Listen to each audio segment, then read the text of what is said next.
Muito obrigada, Sra. Presidente. Senhores deputados, quero naturalmente cumprimentar, em nome do Grupo Parlamentar do PSD, os representantes dos trabalhadores do setor educativo da Fundação de Serralves aqui presentes, agradecer a exposição que aqui fizeram, bem como toda a documentação que enviaram à Comissão. Mas acho que, antes de mais, impõe-se que se faça aqui um enquadramento deste assunto que vos trouxe hoje à Assembleia da República. Porque temos uma situação antes da pandemia e uma situação pós-pandemia e no decorrer da pandemia que ainda está longe de terminar. E digo isto porque há aqui uma questão base, que já falaram, que é que tipo de vínculo é que têm estes trabalhadores à Fundação de Serralves. Ou seja, a grande questão é se trata ou não de uma efetiva prestação de serviços ou de outro tipo de vínculo com a Fundação. E, portanto, referiram há pouco que têm um contrato. A minha primeira pergunta é que tipo de contrato é que existe entre estes trabalhadores e a Fundação. Depois, também já referiram, mas gostava que especificassem, que outras atividades laborais têm estes educadores para além desta atividade que têm na Fundação de Serralves. Entretanto, ainda no âmbito do vínculo, se solicitaram à Fundação, antes da pandemia, a alteração do vínculo que têm com esta Fundação. Depois, há outra questão que é relativamente à Comissão de Trabalhadores da Fundação de Serralves. Se algum destes educadores faz parte ou não desta Comissão de Trabalhadores, porque até seria natural que fosse essa comissão a estar hoje aqui presente na Assembleia. E, portanto, essa é a questão, que relação é que têm com a Comissão de Trabalhadores.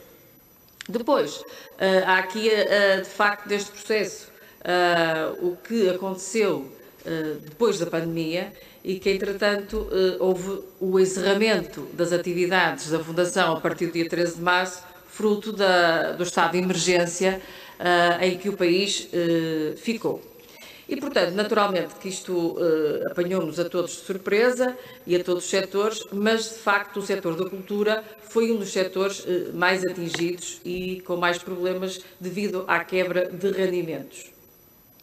E, portanto, aqui coloca-se a questão de saber se conseguiram obter alguns apoios no âmbito daqueles que são consagrados para os trabalhadores independentes e que foram alvo de algumas atualizações por parte do Governo ao longo deste tempo, porque inicialmente alguns trabalhadores não eram abrangidos e, portanto, gostava de saber se de facto tiveram acesso a esses apoios, se estão a ter esses apoios ou não. Naturalmente que a Fundação de Serralves diz que este encerramento se deveu essencialmente ao encerramento das funções, ou a suspensão das funções, se deveu essencialmente ao encerramento das escolas e portanto, também tentar perceber que tipo de funções é que exerciam no acompanhamento das atividades das escolas e de outras IPSS, que julgo que seriam essas atividades que desenvolviam das visitas guiadas e das oficinas que especificassem como é que desenvolviam essas atividades. Entretanto, também saber se a Fundação já retomou essas atividades e se foram ou não convidados novamente a participar no desenvolvimento dessas atividades, quantos educadores é que foram e quantos educadores é que não foram. Depois, passando à parte da fiscalização, que já foi aqui referida, realizada numa ação inspectiva pela ACT, em abril,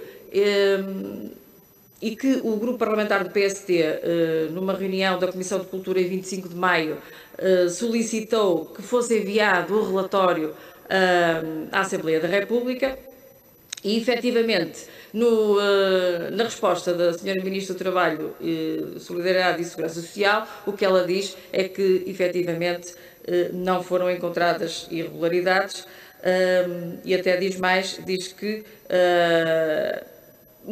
que os prestadores de serviços não foram encontradas evidências que prestassem trabalho em condições idênticas ao contrato de trabalho, ou seja, de forma autónoma.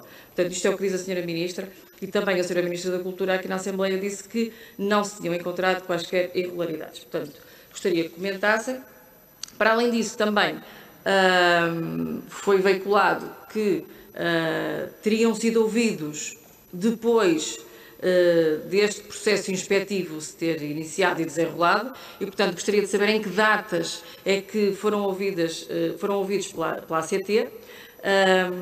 Seria importante para saber se coincide ou não com o envio da resposta da Sra. Ministra a esta Assembleia. Para além disto... O Sr. Deputado tem que terminar. Só mesmo para terminar. Porque é que nunca denunciaram esta situação antes da pandemia à ACT? E em termos da via judicial, se já recorreram à via judicial ou não? Muito obrigada.